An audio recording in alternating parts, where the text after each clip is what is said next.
Majhi, the mountain man through an existential lens. One man, one hammer, one mountain. Majhi's wife dies, but he doesn't break. He carves his own values into the mountain. Nietzsche's egomance creates his own destiny. Majhi is that man. Sartre, existence precedes essence. Now the concept is we are not born with purpose. We create it through action.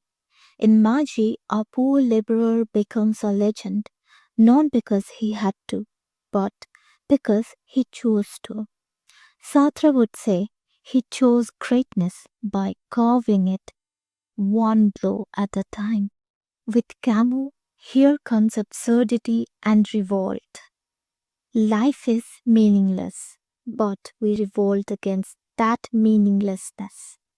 In Majhi, the mountain is absurd, the task is endless. But Majhi keeps going. Camus gave us Sisyphus, India gave us Majhi. Both found meaning in the struggle itself. Finally, Heidegger comes with authenticity and being toward death.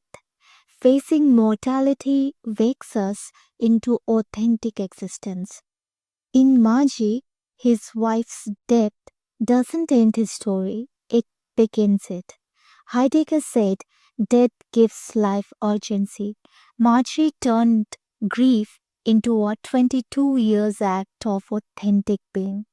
Majhi didn't just move a mountain, he moved the very idea of what one life can mean.